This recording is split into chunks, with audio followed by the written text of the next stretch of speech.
evening, everyone. I'd like to welcome you to this City Council Budget Workshop. It is Tuesday, April 22nd, 2025, and I'd like to call this meeting to order. We're going to stand for a Pledge of Allegiance, and then we're going to stay standing as Councilmember Anderson gives us words of inspiration for the evening. I pledge allegiance to the flag of the United States of America, and to the republic for which it stands, one nation, under God, indivisible, with liberty and justice for all. Councilmember Anderson. Let us bow our heads. Lord God, we thank you for this beautiful day, and we thank you for the community that we live in. We ask to bless these proceedings, guide us, give us a spirit of direction and unity. In your holy name we pray. Amen. Amen. Thank you. We're here this evening to have discussion on the 2025-2026 Clawson City budget. Mr. Raker? So on the 25th of March, we had our budget discussion. Since then, Councilman Binkowski did request that document, which you all received in Friday feedback. Since then, we had you received the budget draft on April 10th, and then it was presented by charter April 15th. Since then, I haven't had any additional questions or comments, either at that meeting or since via phone, text, or email. We do have two changes that were brought about. One I put in the Friday feedback was the cost for accessory services from the county, and then today Mark attended the rate rollout for water and sewer, so there are some modifications there as well. So we can brief those changes. Yeah, the assessor contract, as Joe informed you in Friday feedback, we just got word of this last Wednesday. He received an email with the proposed rate. The increase to every community was significant that utilizes their services. For Clawson, it was an 89% increase, which of course was sticker shock for us. They've always provided the service extremely cheap. We always question how they could do it so cheap. And apparently their new CFO said we're not going to do it so cheap anymore, and this is up for their board's discussion and approval tomorrow. But our costs would go from $96,000 to $182,000 in the 25-26 budget year. So, and since I was not aware of this increase, I had 3%, I think, in from the previous year. So that would have to be amended significantly, and that would, what I did is highlighted what I added in yellow on that, and then I adjusted the numbers at the end. The impact on fund balance would be an additional, it's at $86,000, and our reserve use would be $304,140, and it would still leave us a fund balance projected at the end of next fiscal year of just under $2.5 million. So, and I just printed the sheets that changed for you to look at rather than reprinting the whole thing. But when we have the budget before council in May, they'll get everything, charts, graphs, everything in there. So, and you'll get the whole sheet with the changes. And then the sewer rate rollout meeting today. WRC always works with GLWA. They work with the GWK, George Coons Drainage District, but the Water Resource Commissioner sets the rates. They have a lot of engineers and a lot of people, financial, that look at the rates. They've been fixing them for years for fixed costs on storm and sanitary. They do have a measuring component, and then they have an appropriation percentage that Clawson gets from the whole, from the entire system. And our appropriation percentage did drop from a little over 3% to 2.99, something 92. And that did lower our increase a little bit compared to everyone else, but the sewer rate from the drainage district went up, is going up 6.3%. Since our operating costs didn't go up nearly that much, we're able to take the pass-through and lower it overall, so that the projected increase for sewer consumption is a 4.67% increase. And then our fixed rate costs were lower percentages as well, but I ran it overall, which I generally do. If you look on that sheet with the water and sewer, the rates themselves are on that separate page, the third page. Water rate increased 2.86%. So even though the Saco rate went up over 6, we were able to, again, with our operating costs, we were able to absorb some of that percentage increase in our numbers so that the rate doesn't go up exactly significantly less than what theirs did. But 2.86 for water consumption, the updated 4.67 for sewer consumption, and then the overall combined consumption rate went up 4.15% when you combine those. And then our fixed rate's going up 4.38. So the number at the bottom would be 15 units, which would be a 1,500 cubic feet usage, which is generally about a two-person household on average in Clawson. So the rate is about $83, $82.99 per month on average, and that was 79. I didn't print it on here, but it was 79 something last year, so it's a 4.2% increase. So not unbearable, not pleasant. I never like suggesting rate increases, but we are trying to keep ours to pass through or less, and we've stuck with that again this year. But overall, our water and sewer retained earning usage is around $200,000. So, and we're almost break even with the amended budget this year. So, again, not horrible for us from a revenue and expenditure side. And as you all know, with the infrastructure bonds, we'll be doing sewer work as our priority. They're still working on our CCTV right now, and once that's done, we'll have a pretty good idea of, it won't all be done in a year, but we've put aside from the bond sale $10 million for sewer. We'll have a good idea after they get done what estimated costs engineers will have for us for sewer repair, but that's still top priority with the bond infrastructure money from the first series of bonds. So, anybody have any questions on those two changes for me? So the assessor's office, so that still has to be decided? Yeah, tomorrow's a finance committee meeting for the county. I did reach out to Commissioner Lubes and asked that she advocate a less arduous increase over a longer period of time. She indicated that she would bring it up. The feedback that I got from colleagues that I reached out to, it seems, like I said in the Friday feedback, that people are either not aware of this or they're accepting of it. But I've reached out to Troy. Their assessor is not available to comment on this until she's just not available. But I spoke with the assistant city manager about possibly partnering with them, and then Royal Oak as well. Royal Oak Do they have their own assessor? They both do, Okay, yes. all right. That was looking to see if we still had it. Yeah, does this increase kind of tip the balance to where we might go with independent assessors? I mean, It's worth looking at. I mean, still, the service we get from the county is phenomenal. I, for years, have said, I don't know how they do it so cheap. They've obviously supplemented costs for their 32, whatever it is, communities that they service. But a new CFO coming in said, we have to start. He put in a formula and basically said, this is the rates we need to get to break even. Commissioner Lubes told us that they're not allowed to make money on stuff like this, so, but it's an 89% increase. Just for to me. break even. Yeah. It's unacceptable to do that all at once, and that's what we've conveyed to them. I mean, even at the new rate, it's still good, but we are going to do our due diligence, like Joe said, and see who else provides the service.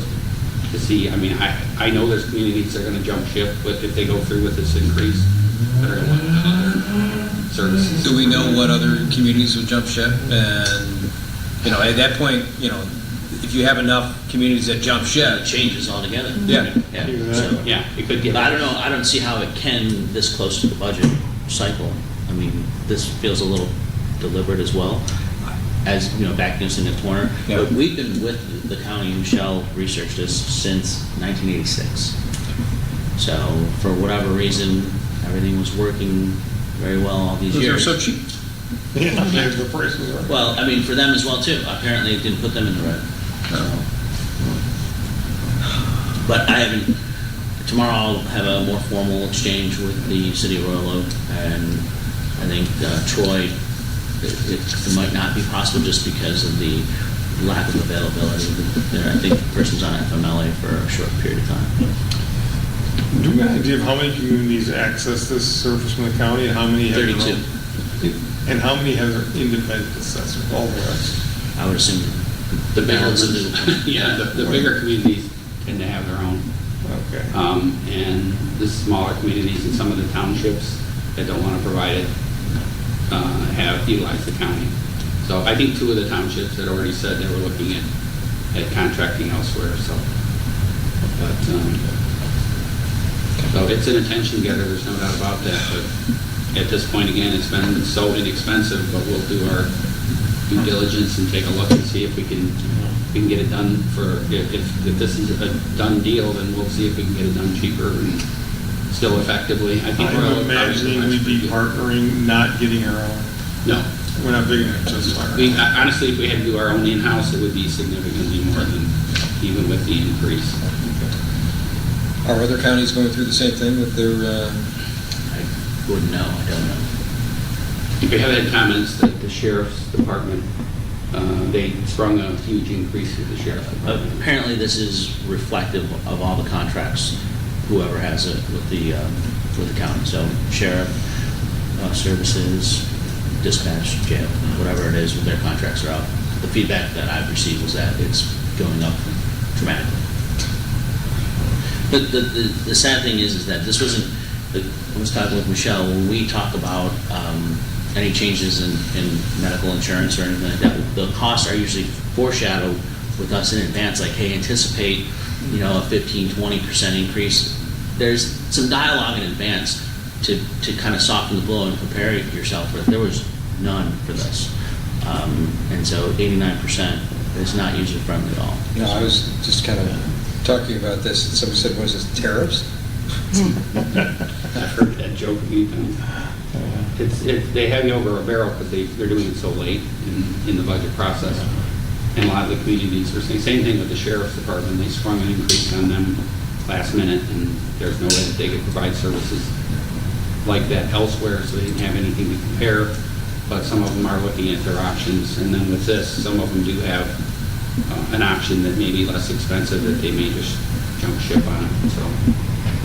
I also called Raymond, or sent an email to Raymond to see if they provide those services in Plant Moran does not.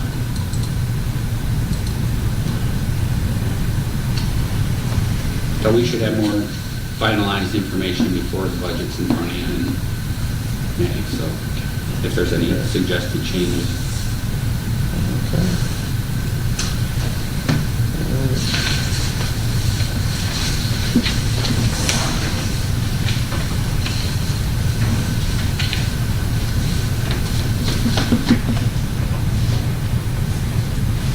Another weird question. Oh, we're just kind of open forum.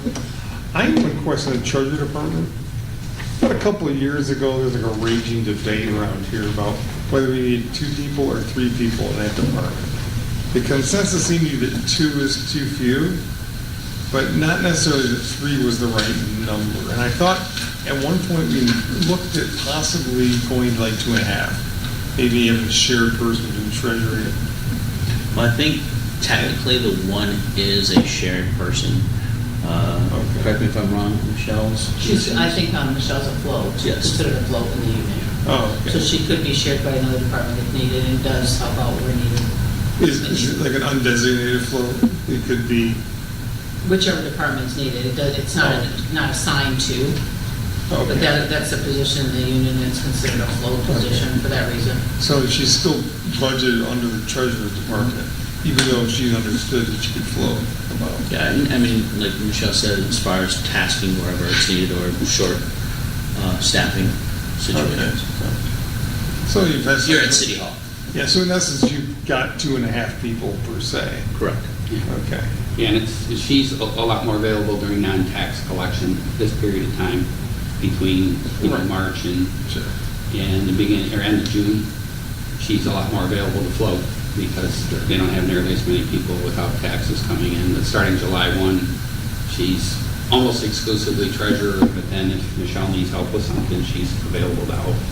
Andy too, for that matter, I think, the deputy treasurer. It's kind of been that way for a while. Cross-trained, they're cross-trained and they can help wherever needed between, and then, as we know, Vince can go over the building department when John's not there, so he's trained there as And I'm well. cross-trained in the treasurer's office as well, so I can work the account if need be. So the point was is with these people that we have that you can, if someone's out or there's a shortage of someone, you're going to continue business. Okay. Someone takes vacation or is ill, we're shorthanded very quickly. Yeah. Oh,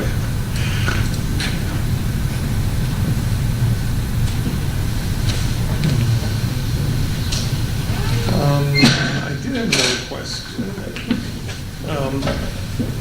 I looked at your plan for the renovation of City Hall, and I must say I like a lot of it. I like the layout for security and that. And so yes, I will support going forward with the security changes. I am concerned about changes to the chamber itself for several reasons. I mean, I know the decorum is dated. That 60s panel would look. I like the 60 panel. I do. I frankly. Feels like a look.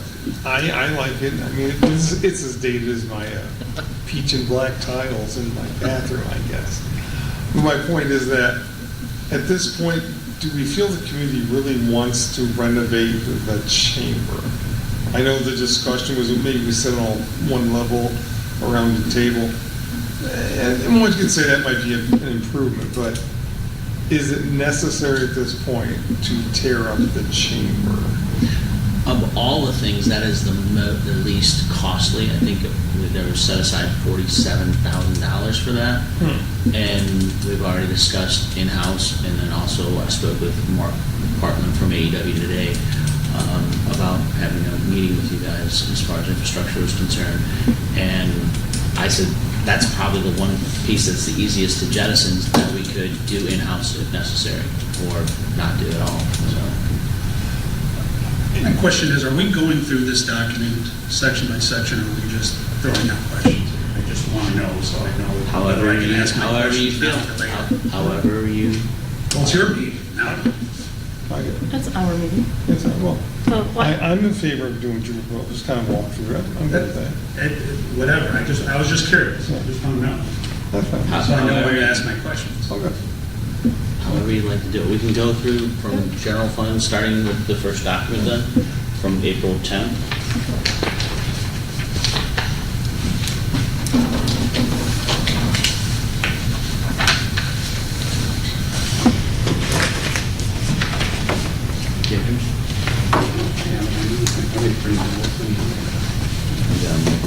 And I got the back up here.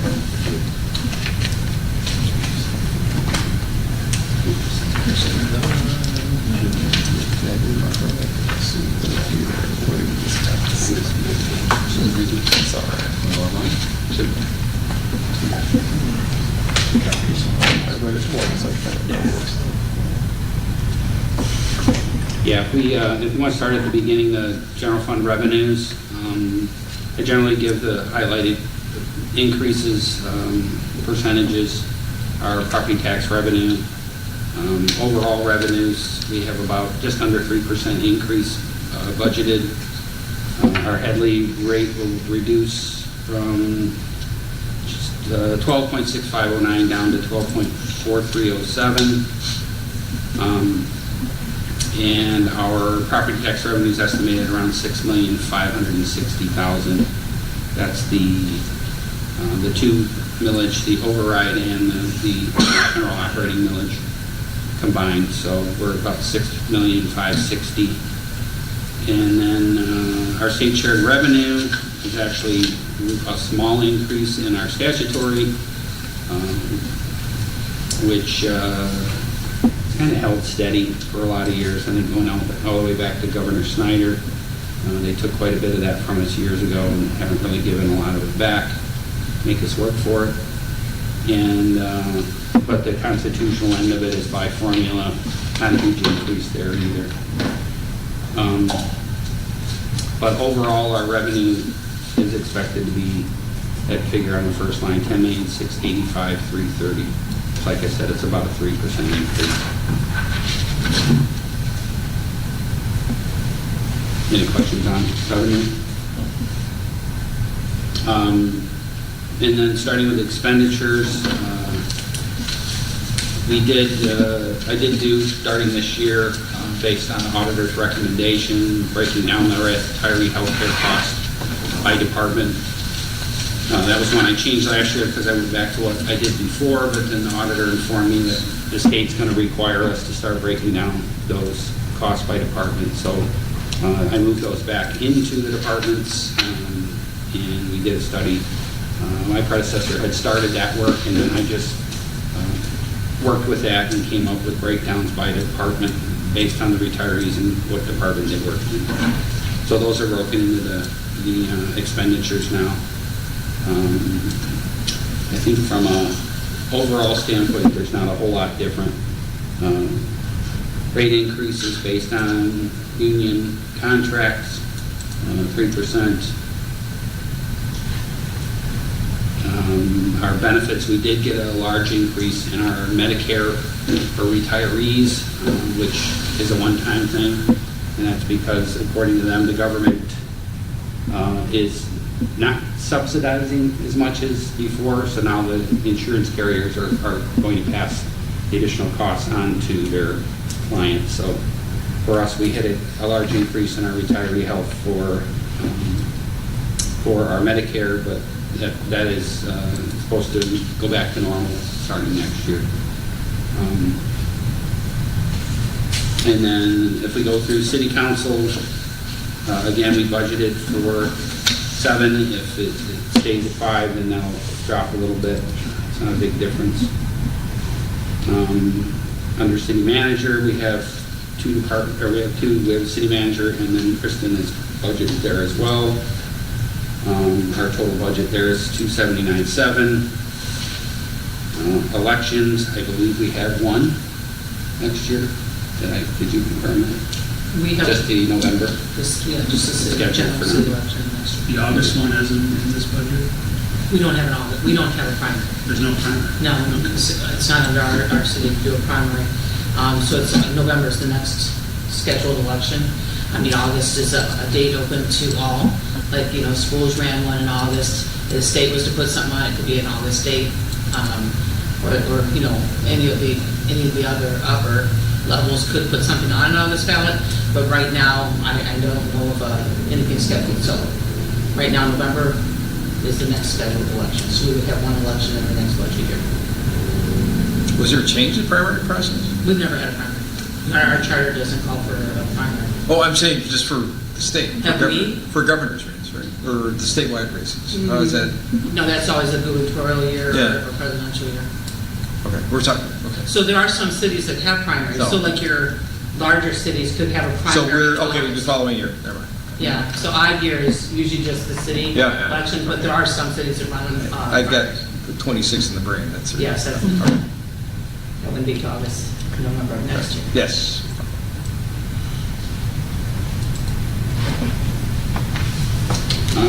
Under accounting is me right now. We do have a police officer who's proposed.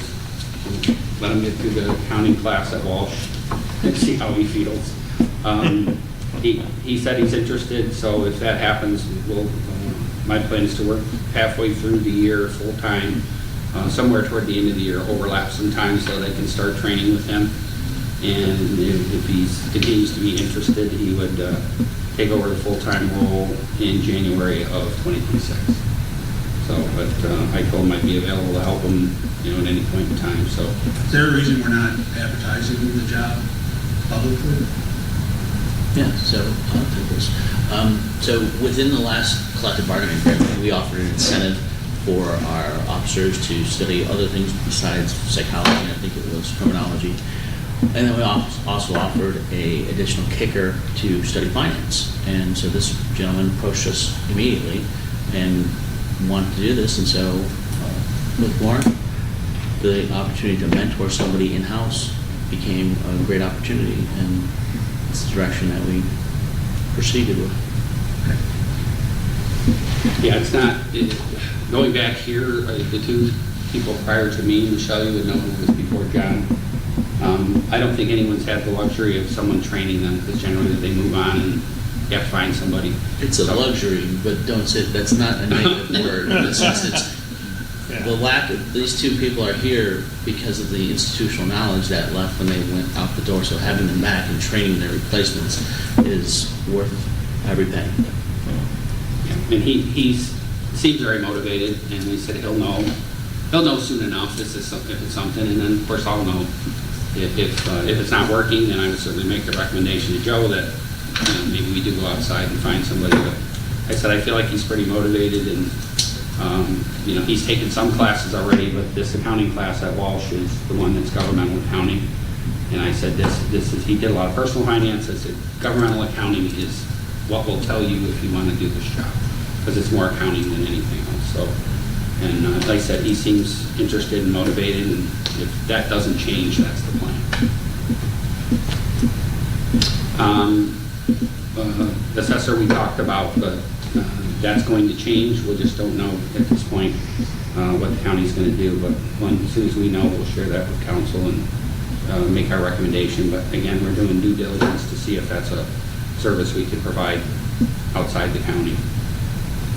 Our attorney services are, there's no change in his fees for prosecutions or for his delivery of city attorney services. The caveat for him is the additional billings that he does for lawsuits and other things. In the last couple of years, they've been pretty expensive. So I budgeted $48,000 for that, and that's about where we're going to be this year. The hope is that those will decrease, but you never know. So we put in the same amount that we have for this year. City clerk, the same thing. Michelle's planning to phase herself out, and right now we're working with Vince. Vince seems interested. He's taking the courses. He's doing the training. So kind of the same concept as me. He's trying to train somebody here. That's the one advantage the city has had over the years, is generally someone from the clerk's office at departing clerk trains the new clerk.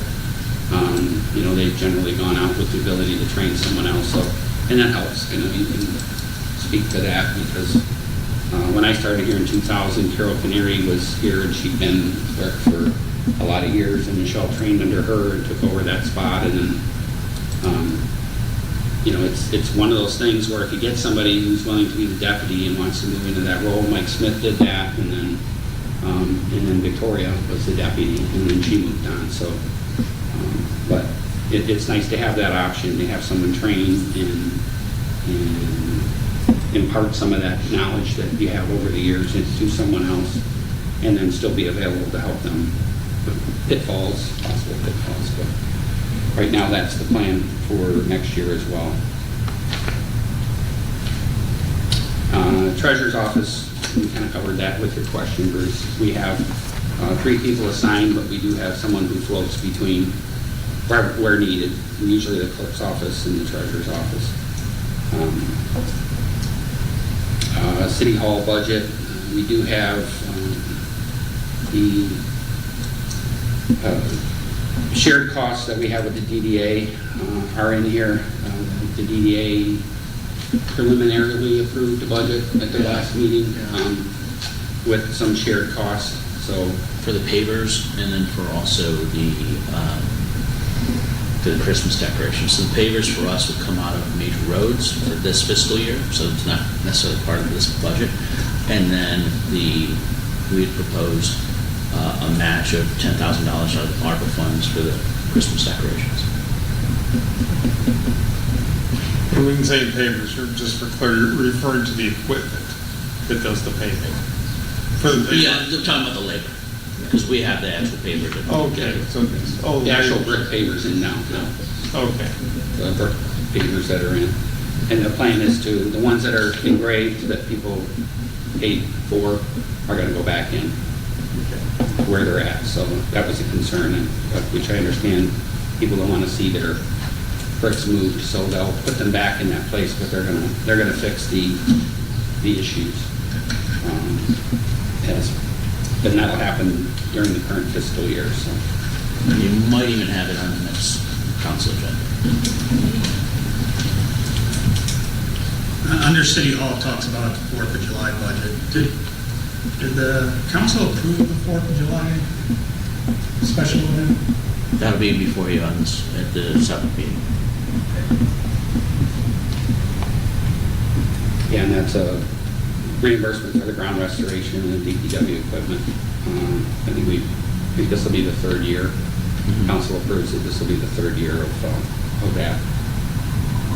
I think we moved it we had it in the city council, and we moved it into City Hall. Council member, I think Pro Tem Moffett made that suggestion last year. That's what we did. Made sense to have it in City Hall, not necessarily City Council. As far as the marquee sign, is that necessary? Have you looked at that marquee sign? Take it out. And do what? Leave it. You need a marquee sign. Everybody uses the internet and their phones to find out what's going on. I mean, every time I drive by the marquee sign, it's sitting there telling me, it's a little city with a big car. I kind of find it kind of useless. So I know the schools have put up a big one over here for them. Do we really need it?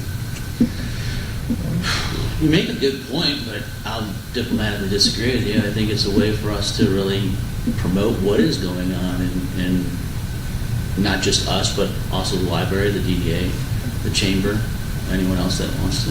There's so many other channels. The website, the text, the newsletter you put out.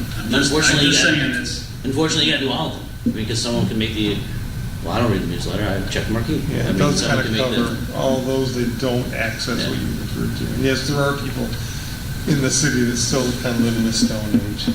I don't know. I don't recall other cities having Royal Oak, Troy. I mean, they're big places too. Does Madison? Yeah. I think it depends on the size of the city. Maybe the bigger ones don't, but I think maybe the smaller ones. I know in Mount Clemens we have one. Maybe just said Madison Heights has one. I think, pretty sure. It's also appropriate for people who don't live here, who would not be part of our mailing list, who may not be part of the DDA blast, all those things, to see the activities that are here and come back and support the activities. So there's a value for that as well. And the library really wants something.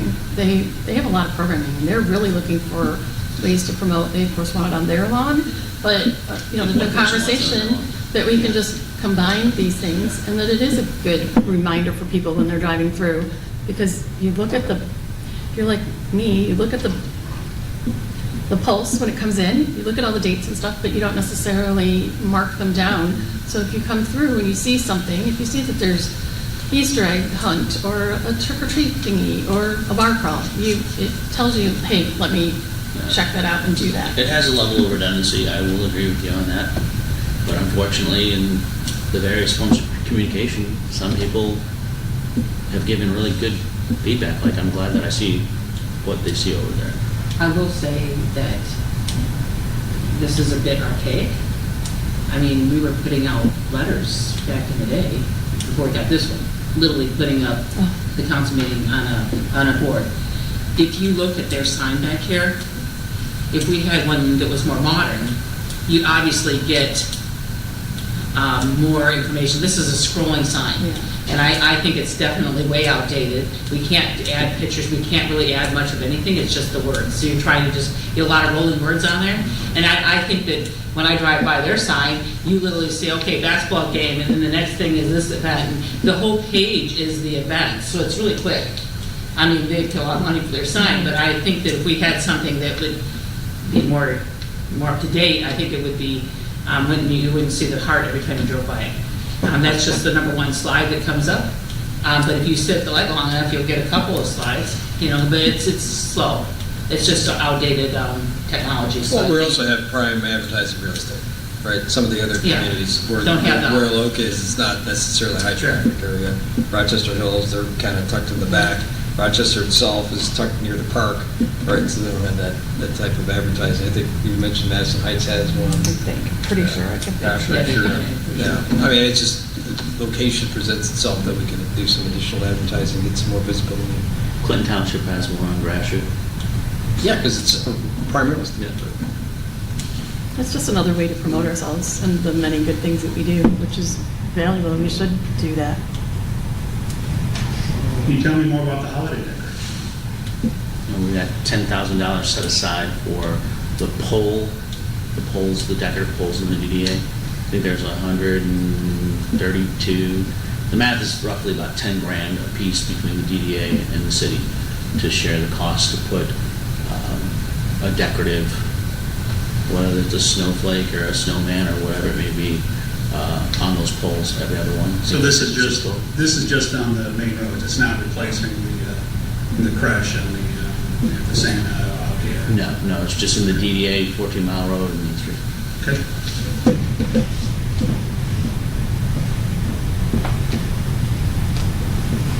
I'll move on to the police department, and we have 11 patrol officers, the chief.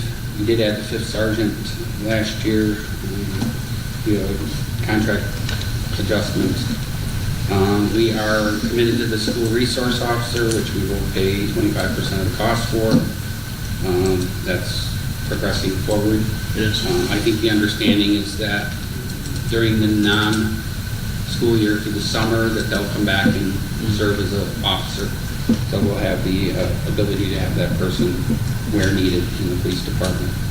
Then do we assume 100% of their cost when, say, No, June through? the 25% is our months that we have. Like, when schools. June, correct, the summer. June, July, August. Are there any legal issues with a gentleman being employed by two different jurisdictions? Turns out it's a female officer. Female? I'm sorry, the officer. Are there any legal issues by this officer answering to two different jurisdictions? Will still fall under the police chief. They won't. Oh, okay. Yeah, so they'll still have our chain of command, but be represented over. Oh, they're technically a Clawson City employee Yeah. that we farm out to the schools. Okay.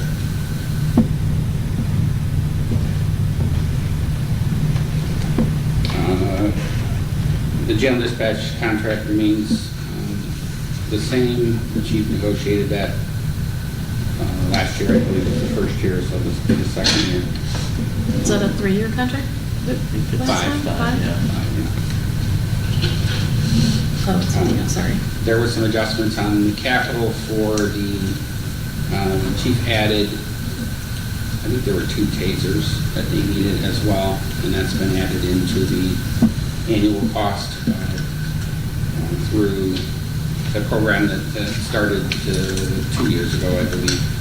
So we just added that cost in the 5-year capital, so it's under their capital expenditure. And I think we talked a bit about the vehicles, that the Tahoes are now available, but the Ford Explorers are not. So there'll be some added cost as those are equipped because they can't take the equipment from the Ford product and put it into the GM product, the Chevy Tahoe. So once those are equipped and we change out, that equipment will be interchangeable, so that cost to change out would significantly drop.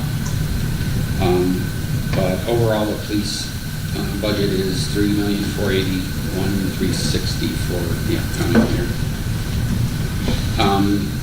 Our code enforcement, our plan is to hire a full-time code enforcement officer with part-time assistance. We have had some communication with Barb Chambers, asking Barb if she would move to assist in the senior center as well. So, and then she's considering that now. So, but that increases our budget because we're going from 2 part-time to a full and part-time. So we've got $105,000 budgeted there. Our fire department, Troy's trying to maintain 26. I'm sorry, forgive me, Mark, I should have said. I'm just curious, the average person say, why do we need an additional half a body doing code enforcement? I would argue for continuity. with two part-time officers, if either one person is gone for any amount of time, whether it's ailment, vacation, and also just having that presence and code enforcement, as you know, can be a grind. And having somebody on it in a full-time capacity, I think, is necessary. All right, Skiris. Fire department currently have 26, and the chief is hoping to maintain that. I think he had a couple of retirements last year, but he did find residents to fill those positions, so he's anticipating keeping it at 26. The pension contribution, 260, we may actually be able to amend that down some. The actuarial, they do every 2 years, and that's coming up this year with the council approved increase, so that we expect that will go up. We anticipated it would increase in the current year, and that'll actually be amended down a little bit. And this is our estimate for next year is $260,000, but again, it might actually be less once we get the actuarial report done, and if it's less, then we'll adjust that down some. But you're also aware that SCBA, still haven't heard on the grant. I think Troy's still hopeful, but if that grant does not come through, our anticipation is to utilize ARPA funds to pay for that. The total fire department budget is $787,600 with the $292 coming from ARPA if we do not get that grant. Our community economic development we combined with planning last year, and that department is Nick and Brandon and John Weingarten. Those are the 3 full-time employees in that department. And then we have our inspectors are paid for their inspection. Breakdown is still 75%, 25%. They get 75% of the permit revenue, and we get 25%. And then we have our planning consultant in that department as well. Our expected budget next year is $955,255. Our Department of Public Works, we added the employees last year. Again, our hope is to continue to utilize them with some of the new equipment so that we don't have to contract out some of that work that we have in past years. So utilizing that equipment, the goal is to save money in the long term by utilizing our own personnel and our own equipment. And that'll be put under the test right away because of the couple of pieces of equipment that we've got in the budget for joint sealing and the hot patch asphalt. We anticipate using them for any of our miscellaneous concrete project. Is that within their scope or not? No, that equipment is for the miscellaneous concrete. Okay, that'll be purely farmed out. Correct. How much did we spend on patch last year, contracting it out? I'm not sure on hot patch. I think we buy hot patch and we do it on as needed, and I think our staff goes and picks it up, and then because we don't have, I don't even know if we have the equipment, and we certainly don't have the equipment to prepare it. So I believe they go and pick it up, and then they put it on as needed. Okay, so the hot patch machine you want to buy, that's for preparing the asphalt? Or? Correct. Okay, so. That was part of the combination that was briefed at the 25th meeting. Well, yeah, I'll be honest, it bothers me because the hot patch machine and the sweeper weren't in the previous year's capital improvement plan. So it makes me think these are more wants than needs. Well, there are opportunities.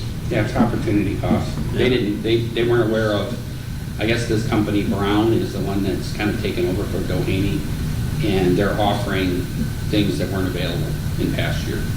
So that equipment that they're offering as part of a package deal is to try and get people out there in the communities to buy these things and do some of these things in-house rather than outsourcing it. So that's the plan, is to get them to purchase equipment and then utilize our personnel to do some of this work so that you're not constantly outsourcing or picking up. They said they go, I see it, they put it on the back of a flatbed and they go pick it up. And I'm sure it's not cheap, the hot patch itself, but to be able to create it and do it that way, again, the goal is in the long term is to save money doing those programs. I'm just wondering, are we gonna save money? Is there a? Well, we already are, because the Vector machine last year was rated at roughly 600,000 and change. So this year, through their discovery, what's going on in the industry with the one Vector that kind of is the premier leader, they're having some issues, and so they found this other opportunity to buy this used Vector, which, if I recall correctly, the Vector's new, the chassis is used. Right. And then with that comes the combination. Now, if it's council's desire to like, we don't want these pieces of equipment, you can do that. You can do it a la carte. I'm confident. It's just that there are economies of scale. And they were like, yeah, we could use this equipment. So that's why they brought it forward. And I was like, we have problems that need to be fixed, so we need the equipment to fix them. So let's do it. So that's why they brought it forward.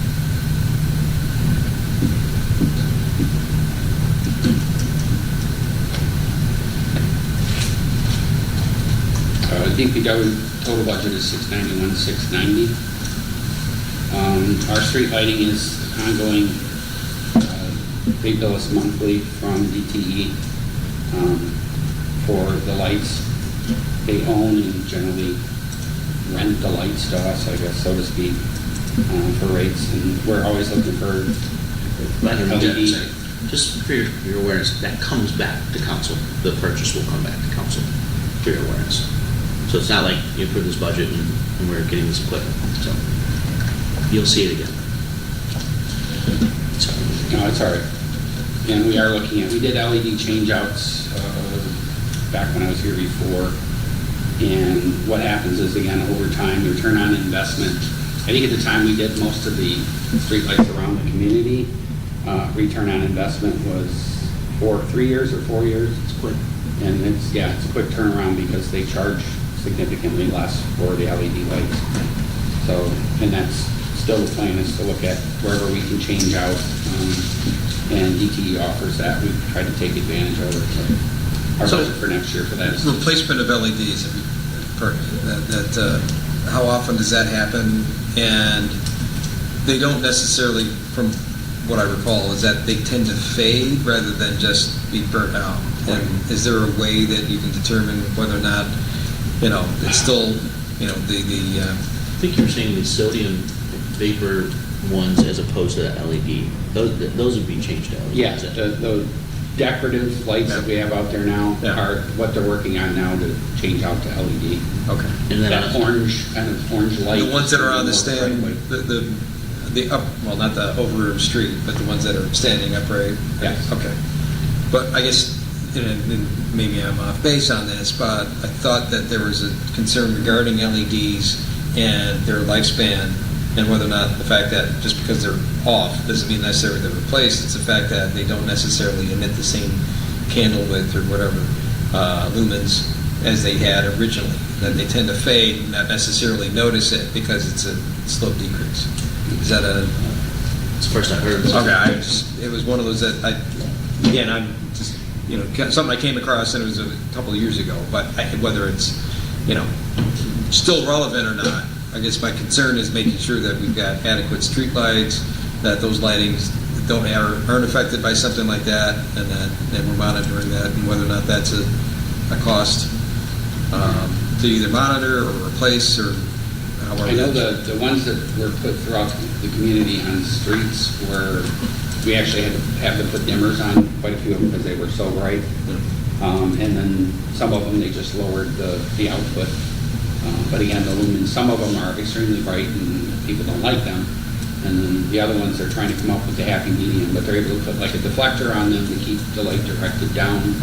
In fact, where I live, on one of the streets there, the person had originally claimed it was too bright, and then I think they put a deflector on, and they said, I like the fact that it lights up the street, not my house, so, because they're right on the corner. So they do look at that on a regular basis. And I think right now, both Trevor and Ryan are looking at where they can replace LEDs, and again, being the orange sodium, whatever. Yeah, sodium vapor, it's called. I made a note of that. for- Okay, I mean, like you said, it's something that Yeah, I we- seem to recall of seeing at one point in time, whether or not that's, old technology, and it doesn't, but. Yeah, the it just- LED technology was really expensive 10 years ago, to the point where you couldn't afford to do it unless they offered you some kind of grant to do it. And DTE's, the cost of it's come down significantly, and they're trying to work with every community, again, because of the energy usage, they're trying to get everyone to switch as much as possible. And sometimes the incentive is the cost they'll charge you for the electricity for the LEDs over a 3 or 4 year period ends up paying for itself. So that's why they're willing to do the change outs. People are, well, LPDT wants to charge you more. They really don't. They want you to use less, and that's part of the incentive for the street lighting, is to try and get everything that you can switch to LEDs so you can save money.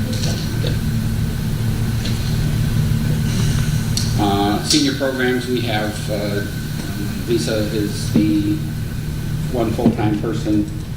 We do have several part-time people, and she's got a fairly active crew, drivers and things of that nature for the kitchen. So, and then like I said, we mentioned, maybe bringing Barb on to help them out as well with some of the senior programs. But Scott and Lisa are on top of trying to change out the smart vehicle. They said we're due for a new vehicle, which you don't have to pay for individually. They, through the smart program, they provide the vehicle and we get to utilize it, and they even service it for us. But I think right now the newest one was the one he was thinking that they would have for a while, but they're telling him, no, that one's due for replacement. So at least one, and hopefully two within the next 3 years will be replaced. Do we pick people up outside the city to utilize other senior? I think there is a small radius outside the city. I don't know what Yeah, it generally is. they take them from here. They take them up around Clawson to take them, to appointments elsewhere, and then they. I mean, do we pick up non-residents and bring them to our seniors? I don't think that's how it No, works. no, I don't think they do that. The only thing I wanted to say was I really enjoyed their presentation on all the things that are going on over there. But the thing that concerned me, and I think it concerns lots of people, the fact that it seems like, okay, we're having such great programs, but now we're bringing in people from out of town, and maybe we're not charging them, or not charging them more, and there doesn't seem to be any kind Now that you of... point that out, I think there was a rate difference there. Yeah, I think there was a rate difference. Is that something you can maybe bring back and say, hey, this is what, for these programs, this is what residents are Your paying, this is concerns what are, non-residents. what your concern would be. My concerns are, we run a tight budget, and No, I know, but what's your, what data are you looking for? What, I want to know that the people from outside of the city are not being subsidized by the taxpayers of the city. So,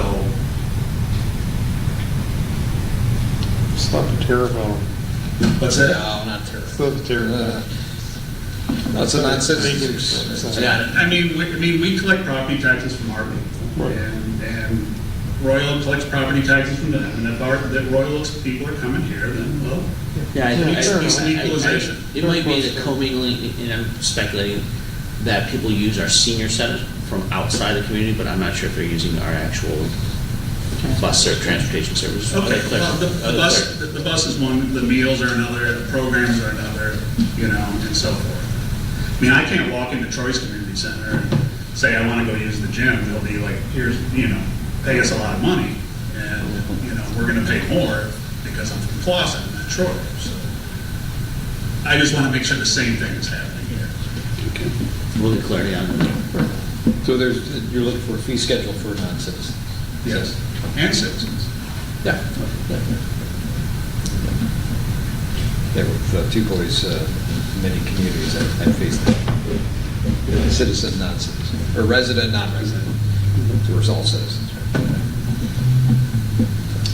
The Youth Assistance Program has been going on for many years. It's a three-way match. Am I correct on that, Michelle? The $6,200 for youth assistance, Yeah, school district, and county. So, but that amount's been either $600 or $6,200 for many years. In the Parks Department, we have our 4 full-time DPW employees. We're trying to do more with beautification. There should be less need for, they used to temporarily hire summer help, but with our full-time staff, the need for that should be significantly lower. And some of the work that they're doing is along the ways of beautification. We're going to try and maintain what we have, whether it's PDA beds or city beds. They're going to try and beautify areas around the parks, and we've got budgeted $845,000, $860,000 in that department for the upcoming year. As far as parks go, so this year, the 25-26 budget, we're gonna fix or improve the skate lot, probably replace the top, right? To some degree. Yeah. And then the Depends. security cameras. I know so are those changes gonna happen this year or this summer, or? We're going to try. The tot line, I think, is going to take a little bit more exploration than just saying, hey, that's what we want. I think there's going to be more involved with that. So, and cameras, I think if council's in support of that, that would be something that comes back before you. And then the skate park, I think the skate park's going to be an interesting situation because the skate park folks have their person that they want to design and build this thing, but we have to go through like making it safe, engineering, no bid, contract, etc. So how that flies with council, I don't know. Over the contribution from the skate park committee. It's true. Okay. The other question I had was, I know I don't have the parks 5-year plan, but there's been some chatter about pickleball courts. The people want pickleball, apparently. They want it now. When is that planned to be on the budget? Well, I'll come back to you on that one. I think we do pickleball. We experimented with last year at Hunter in the gym, and I want to say that we had a conversation about doing some additional striping or some restriping on tennis I was courts. talking about outdoor in the parks. Yeah, my last comment was in regards to those ones. But I'll have to touch base on that. Pickleball. When, where, and how much more.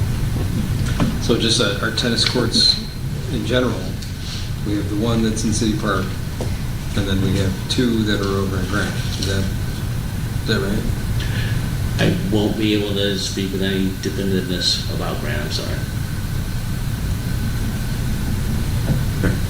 So, but I'll get you an answer about, I'll get an answer about. Yeah, I don't remember what the condition is over there. When I've been over there, I haven't seen I it. was like to talk about the one that's in the woods at City Park, like, how did that get there? I mean, I know the story about how it got there, but it's,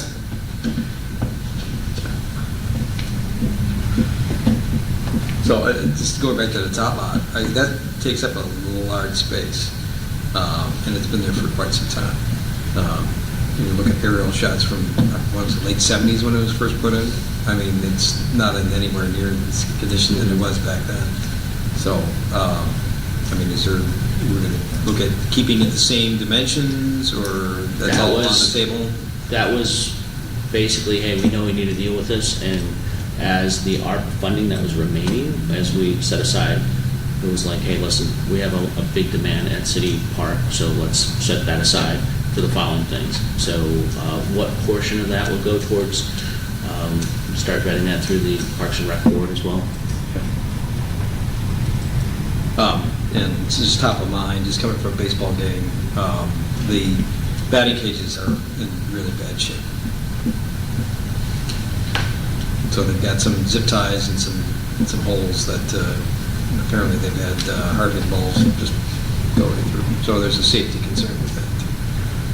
So, Okay, so I'm not Whether sure or about not that batting this year- cages, the responsibility of maintenance. I know the fields are responsible. I thought from what I heard that it's part of the city park. And that's, I guess we can get I'm writing it down. further definition on that. But-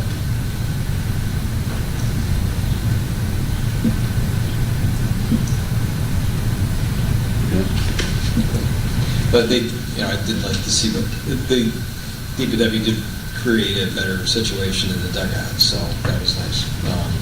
The only other one concern is that, I'm not You're sure. talking about the concrete last? Yeah, exactly, yeah. There's a space in front that's all dirt. There was some question whether or not they can put turf in there, just a small patch of turf, whether or not, not nice of grass, but.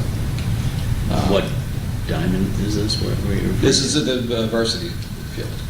Is that the one that becomes a lake? Yeah, well, it was a lake, there's a lake, but also in the dugout, right? That was just, ended up being, there was some uneven pavement right inside, there was a safety concern.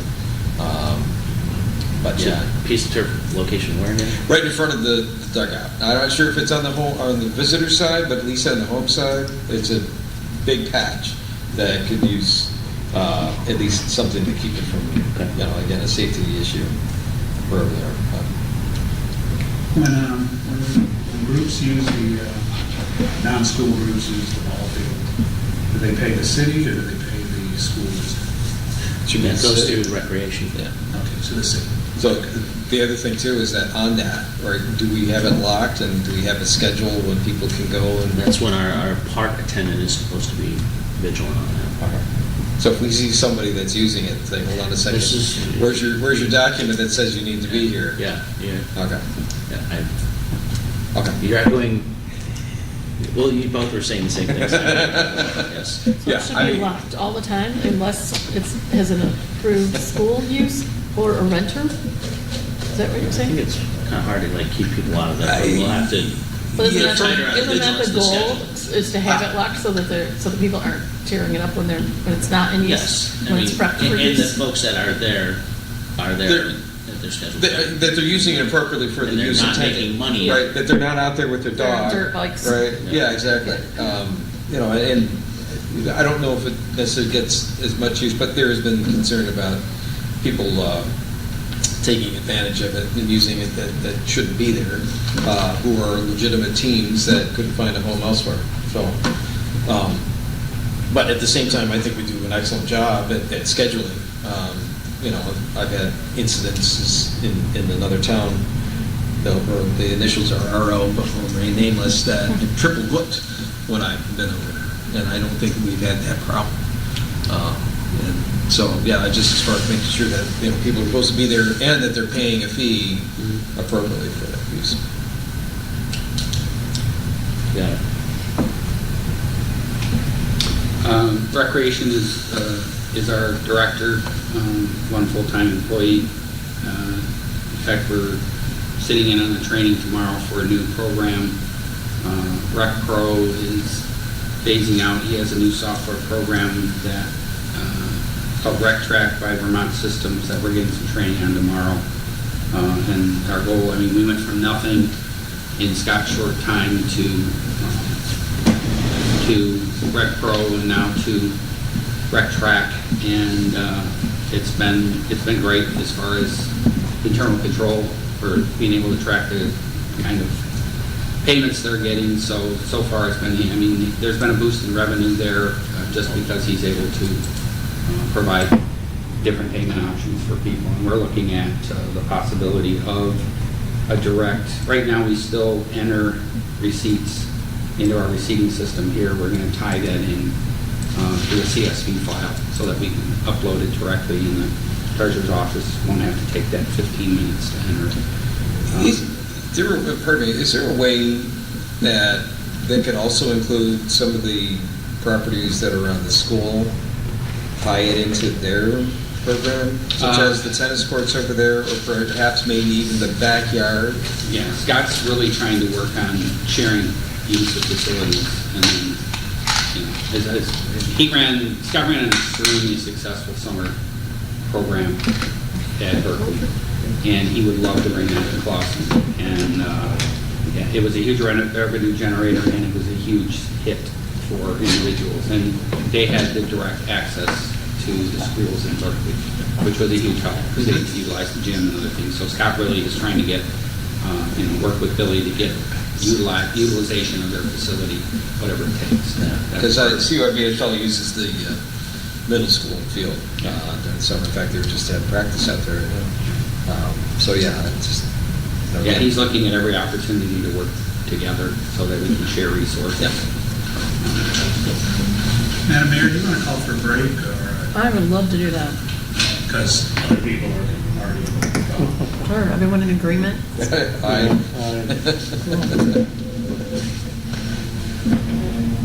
10 minutes? 5 minutes? What are you saying? How many every minute's enough?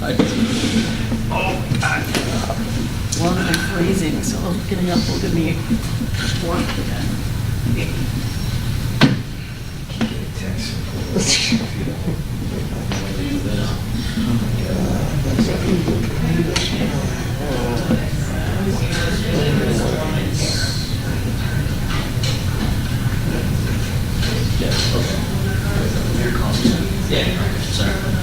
I should just suggest.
Okay, thanks. Okay, we're back from our break. We're ready to resume. All right, I believe we left off on museum.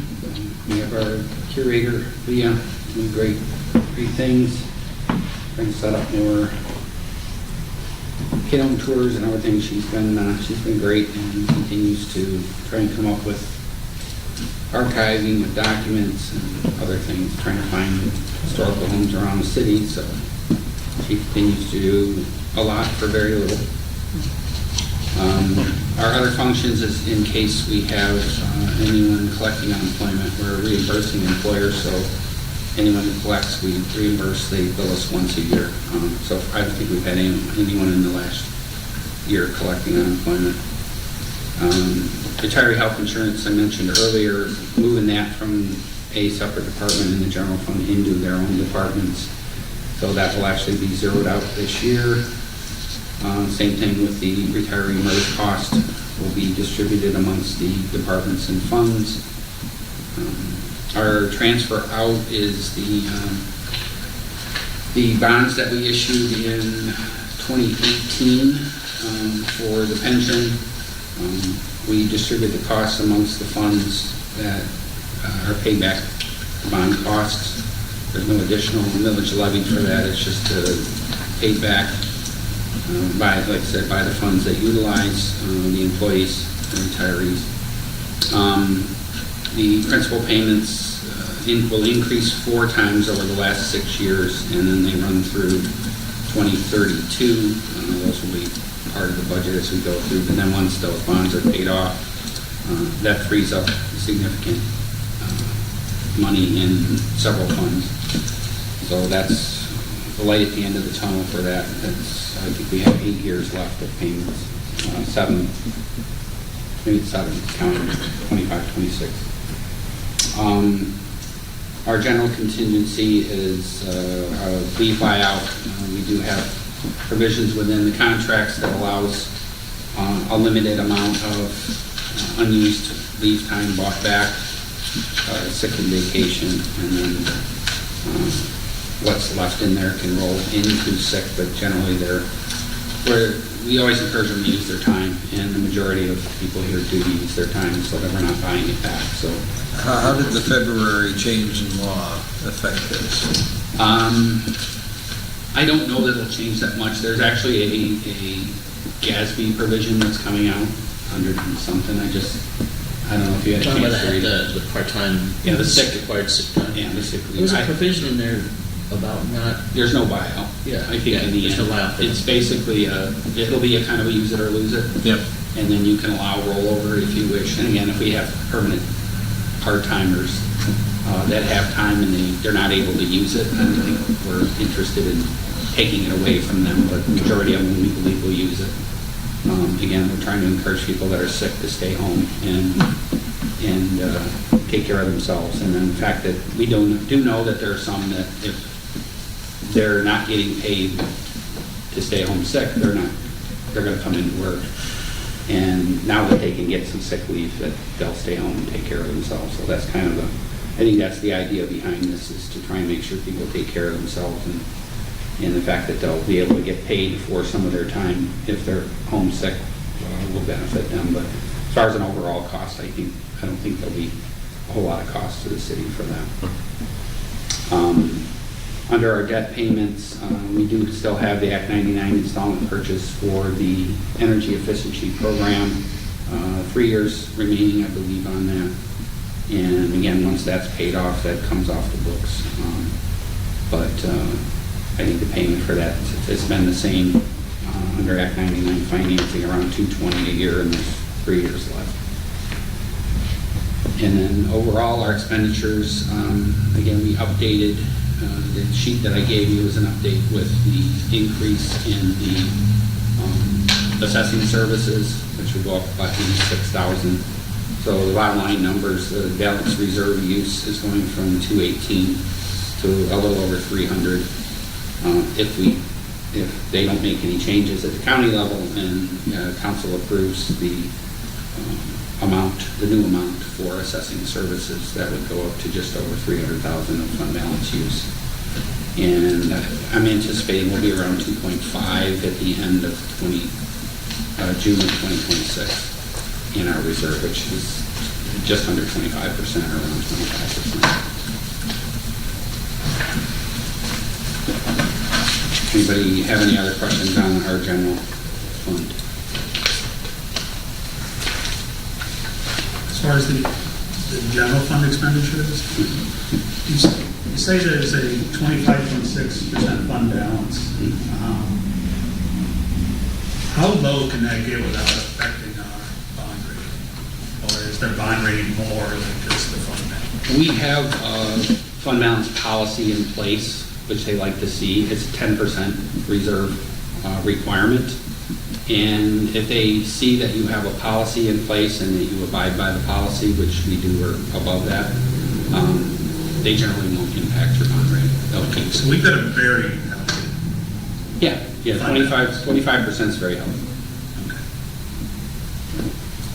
Yeah, it's been utilized effectively, I think, over the last, 3 fiscal years for sure. And then there was that commitment of $2.5 million 2 years ago for capital improvement and things like that, which is good. Again, it's taking a reserve. I keep referring to it as a skin in the game to let people know, hey, we're trying to pay some of this money, taxpayer money that you've paid in over the years, and utilize it for infrastructure services and capital improvements. So that's always, to me, fiscally responsible. It's a good thing to do. So, but yes, the fund balance is still healthy. In this case. One thing that isn't in the budget that I kind of just thought of when we were having the Arbor Day presentation, and now today is Earth Day, is tree replacement on the right of way. There's a lot of missing trees, and I know we spent a bunch of money to cut down a lot. Is there a plan to replant these trees? Yes, actually, we have roughly $68,000 in this fiscal year, and then we have another $50,000 that we budgeted for next year for tree replacement. So I've been working closely with Councilman Shepherd in regards to identifying the locations and the correct species and the correct time of year to plant them in conjunction with DPW and then now with Donahue's on staff. Now, are these all going to be put in the right of way? Or? No, it depends. That's what our coordination with DPW is. Some right-of-ways are too narrow. Some we're looking at priorities. Councilman was a big advocate for it was in the right-of-way underneath the DTE easement, I think, is where you're referring to. So those areas that are tall enough with utilities that can still incorporate a small upright tree that they've been long neglected, and they need to have something that's appropriate. So in some places, you do have cable and internet service that would probably preclude that, but in those areas where they're still, however, tall enough, above 20 feet, above 25 feet, that's kind of where we're trying to target. And the other thing too is that we've got some other avenues that are not necessarily front of property, but along, say, Washington and those other streets that have side properties. Those would also probably need to be looked at as well. So, and one of the other areas are, we have gateways onto our main streets that I think need to be also addressed. Okay. I know last year we passed an ordinance talking about tree donation. And maybe I'm just being a little selfish here, but I want a tree in front of my house and I'm willing to pay for it. The ordinance was we're supposed to maintain a map on the website to designate all locations available for donations. Is that ready yet? No, that's not involved yet. No. Okay. Are we going to do that? Or? It is not at the top of my priority list, but we're getting there, yes. Okay. Yeah, and part of the good news for us is the Metro Act money that we collect, we can utilize, we did utilize some of the ARPA to take some of these trees down, and we're trying to use the Metro Act money, that's the right-of-way money, to put trees back in. So we're trying to utilize that reserve as much as possible. You know, that's why there's a good chunk of money available for trees from the Metro Act money, which runs through our local street fund. So, yeah, the figures Joe mentioned is the plan is to replant trees, and I know, again, I think it's a good idea to try to put together a list and then let people know, because we do have people like you that are like, I want a tree and I'll pay for it. Yeah, we do have lists of people that want trees. We also have a list of people that don't want trees. Yeah. And we are also working internally to identify where are we going to start putting these trees. Not only that, but what type of trees and when are they available. The other thing is how recent a tree may have been in front of someone's property, that unfortunately they may have been taken out, they want one immediately replaced, but that's not viable, right? Because the space that's there will not accommodate a tree until a few years have gone by and the soil is settled in and be able to accommodate a new tree. So that's also something that I've seen that people have said, yes, I'd like a tree to replace the one that was just taken out last year. I'm like, you're going to have to wait a little bit. But that's also being considered. Yeah, I think the goal is to ultimately put a tree, for sure, where everybody wants one. When I was here before, there was people trying to force trees on people who didn't want trees. And the comment was, we have enough people who want trees that don't have them. We don't need to force them on people that don't. The other thing too is just not to go too far off on this. The people thinking like, okay, it's going to ruin my water, and it's like it's a sapling. That's 30, 40 years down the road, if it ever will happen. So that's kind of the mindset, right? So, but at the same time, you know, certainly conscious of people and their affinity to certain types and aversion to other types, right? So certainly if there's something that somebody would like to see, but at the same time we're trying to achieve a biodiversity that's completely different than what we currently have, which is basically a monoculture of maples.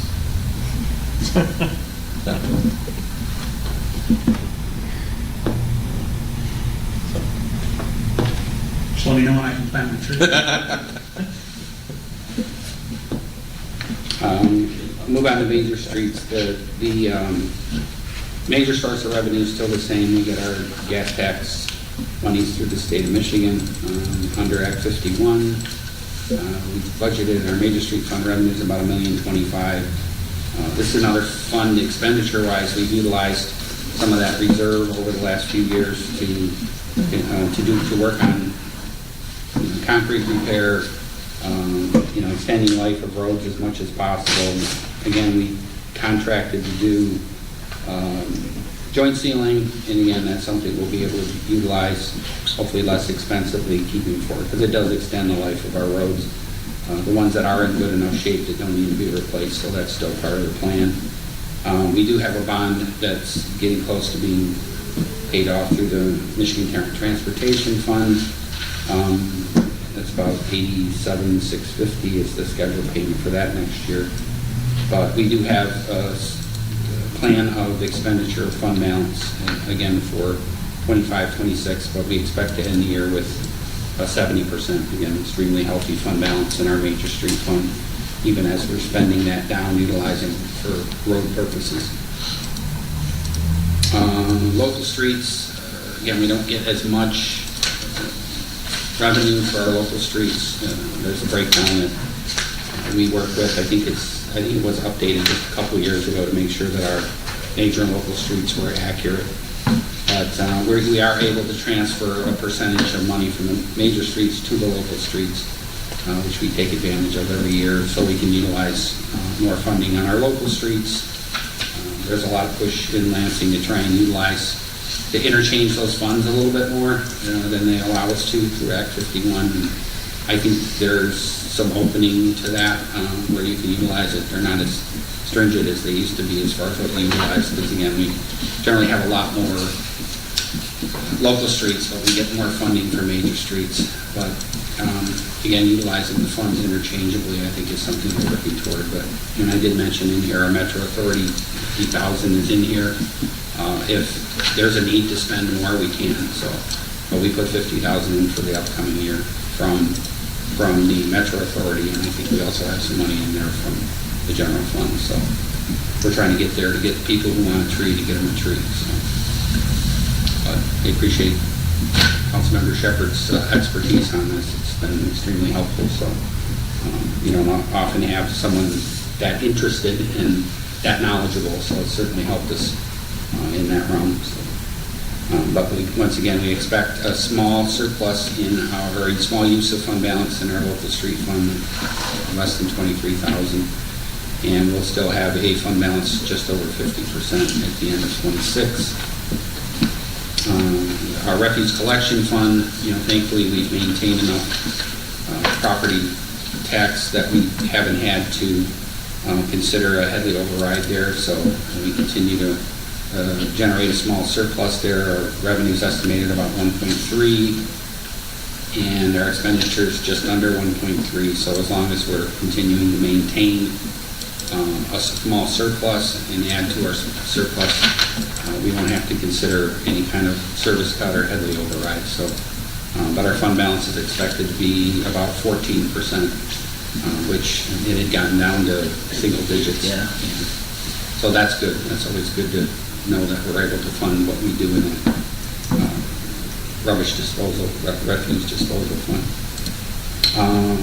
DDA, we ran this budget by the DDA board this month, and they seem to be on board with some of the cost sharing and some of the work that we're doing in conjunction with them. But as Joe mentioned, the brick paver work is being done in this fiscal year, utilizing reserves that are available, and then we've got Donna involved with some of the beautification. So, we want to beautify our downtown as much as possible, and I think working together with them is moving in that direction, which is a good thing. And then again, we have surplus budgeted, which will leave their fund balance at almost 100%. So right now the DDA is in good shape. The library, we have, with the rollback millage rates, we're at 585 is the estimated tax revenue. And then our expectation is that we'll have a use of fund balance. Jenny had significantly cut back her books and periodical budgets, and I told her, I said, you can't function without books and periodicals, so bump that up to what you need. And then they're utilizing, I guess they're meeting to talk about the librarians are meeting to talk about federal funding tomorrow. To try and find out if their cuts to federal funding are to be significant enough that they're going to have to start planning for no federal funding. But the library network is their biggest utilization of resource. The consortium that they utilize for books between libraries, services between libraries, and that's one of their biggest expenditures. And then they do still have costs for retirees. We have a couple of people through the library, and then they do pay a portion of the pension bonds as well. So the budget for the upcoming year is utilization of fund balance of just under 45,000, which will leave their fund balance at the end of June next year of 375, which is a 60% fund balance. And the Renshaw Senior Housing, we left the rents where they were. We anticipate we put in the roof to replace the roof if necessary, so that is budgeted in the upcoming year. They will generate a deficit because of the roof, because we put it in for 40, but they'll still have a healthy fund balance at the end of the year as well of almost 400%, so there's quite a bit of fund balance there. Is the roof leaking? No, the roof's still in good shape. They did some replacement of shingles when they were there, so there wasn't any immediate need. It's just like the museum, there wasn't any immediate need because there's no leakage going on, but we did put it in there just in case the decision was made to, let's just go ahead and replace the roof. So Okay, so it's just it's at its recommended life. right. Much like the museum's still got 5 years. So, but the recommended life of the Renshaw Apartments is there, so. But our DPW is keeping an eye on it, so. And then the water and sewer fund, I did give you the updates based on the sewer rate meeting today. We will end up with, I think it's a 4.2% overall increase in rates, which is slightly higher than what I had anticipated. But again, fortunately, our community was a little bit on the smaller side of percentage increases. Everyone's storm was 7.1% increase. It's level across the board, but our sanitary is the one that they do the measurement, and then they do the apportionment percentage, and then they spread that out based on our measured apportionment percent, and that rate went up a little bit lower than everyone else's. So I think there were 2 communities less than ours, and everyone else was above. But overall, it was a pass-through cost, but at the same time, our operating costs are a little bit lower. We don't have to increase them at the rate that we're being increased at, so that's how we're able to keep the percentage increase at a lower rate than the past. You know, it sounds worse, because when they say 7.1% increase, if we have to increase our rates by 7.1% overall, that's a bigger hit than anyone wants to take. So we're able to take some of the operating costs, and again, the good thing with the infrastructure money is we'll be able to utilize the sewer repairs utilizing bond money. So that takes some of the stuff we would have normally done through operations, we don't have to do because we're utilizing bond money. So, and we'll certainly cross our fingers that we don't need 10 million, and we can use more of that on road and water main. But whatever the outcome is of the CCTV, we'll be ready to move forward on sewer repairs as top priority, which is what I think we all agreed on. I think one of the few things that we all agree. But I think everybody realizes the sewer needs attention, and that's the priority, still is the priority. And I think they're moving. They must be in my neighborhood, because I see the CCTV trucks in my neighborhood every day now. Yeah, the areas that they have been tending to are the most complicated and concentrated, so we do anticipate that you'll see the percentage of completion jump up in the coming weeks. And then again, though, Because they're less complicated, or they're just having... Right, well, they're just, there's longer runs, Okay. easier to... Oh, I see. To complete linear footage. And then the motor pool fund, we had that issue of 2 2 years ago. Oh, what is it for? Yeah, it was The 2 years first ago. guy. But I don't know, let me see that page.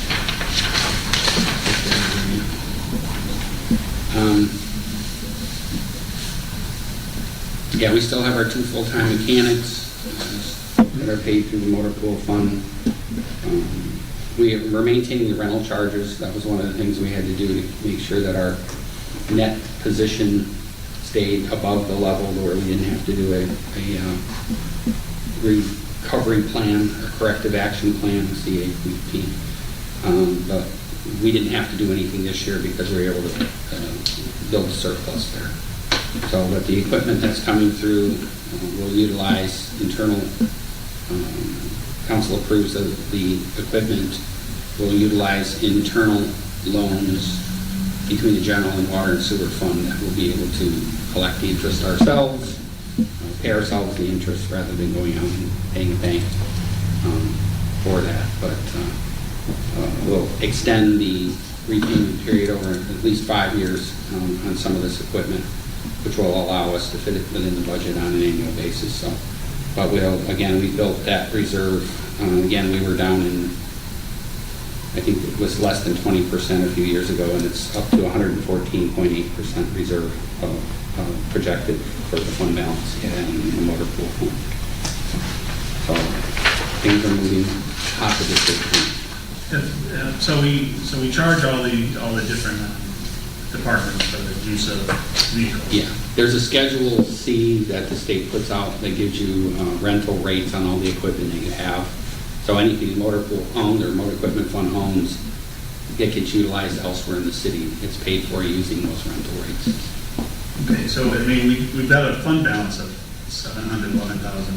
Does that mean we're charging ourselves too much, or? No, it just means we're taking, what needs to happen now is the equipment's being replaced. The whole idea of the internal service fund is to generate enough money that you can replace your equipment. You can fix it and then replace it.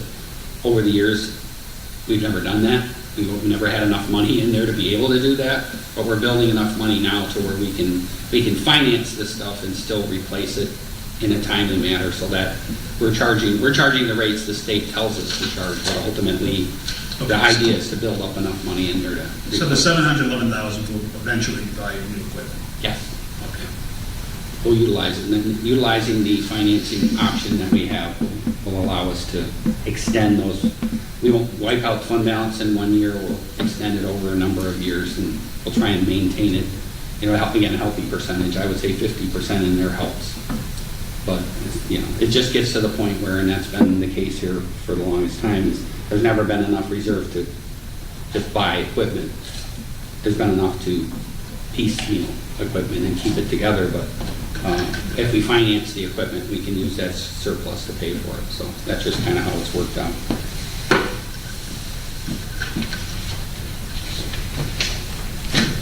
So, for all intents and purposes, if you look at last year when we had the planning for all the capital improvements, last year at this time, we approved, if I recall correctly, we approved the budget, and then PFM was briefing, this is how we're going to borrow money. So we've come a long way. Everything that we said last year, as far as capital purchases, in some form, for the most part, are being conducted this year. Those capital purchases will come back to you. If you don't want us to have the other pieces of equipment, you can vote it down at that time if that's what you'd like to do. But for all intents and purposes, we're kind of landing on the same fund balance that we did last year. All funds are healthy or improving. Or improving. Last year we had the refuge fund that was kind of on the bubble, but everything seems to be tracking in a positive direction. What I have from this meeting, takeaways to follow up with, a note for street lighting LED degradation over time, lumens over time. Seniors, we have to look into our people outside of the city being subsidized for bus meals and usage. So we're going to get a fee schedule for residents and non-residents. I just referenced the concern for the acquisition of DPW gear, pickleball courts, when, where, and how many more.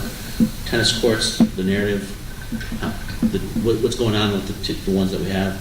Batting cages, I'll run that to ground. Varsity field, the piece of turf right in front of the dugout. Vigilance of the park attendant, and then council member, we'll get the methodology of how we'll get you permission to put a tree in front of your house. And for everyone. This. No, I agree. It's time. It's hard Anything to. else? I just want to comment. We had to do it right. Many years it's shocking to see that at one point in time we bought over 800 Norway maples, and that's all we put. Right. So that's kind of where, that's not appropriate, and that's where we are. So. No, but I think there are a lot of residents out there who don't like the stark, Oh, I hate it. Yeah. I hate it too. Yeah. So, my street, there's nobody, there's no trees up and down. Yep. Yep. So I can get all that information to you. None of it is really a direct necessarily impact to the budget as far as planning is concerned. The actual acquisition of these pieces later on and during the fiscal year, different story. That being said, up until May 8th, we're available to take your questions. We'll be available to sit down with you if you need be. I'll make sure that Pro Tem gets these updates. And if you have any questions, do you have a desire or need to have another workshop on the 29th, a week from today? Before we get to whether or not to have a meeting, you said the library board was meeting again tomorrow? Yes. Because I know at the last one they tabled their discussion of an extra day. if by chance the library board does decide to like it, try to open it. And I'm not actually sure that the library board necessarily controls it either, by looking at our ordinances. But, I mean, obviously we should defer to them, but there seems to be a lot of people in the community who would like at least a 6-day library. Now, we were told $80,000, that's what it would cost. Perhaps the budget could be amended for that as well. Sure, it could. It could at any time. Right now, they approved their budget the way it is without that. And should they see fit to make an amendment, that can be done.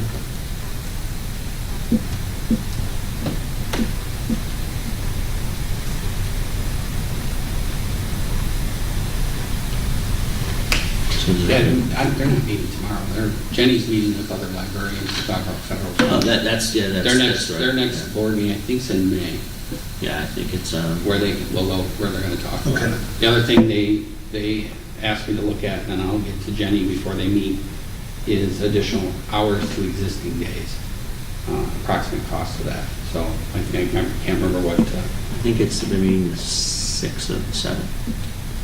Can't remember which day it is. next council meeting is the 6th, right? Tuesday the 6th? And then No, it's, library, I think it's the 7th.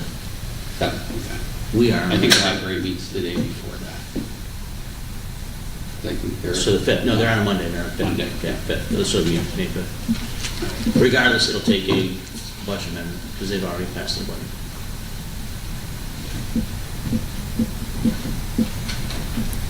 Is there a need for the 29th? See one? I know. We'll cancel.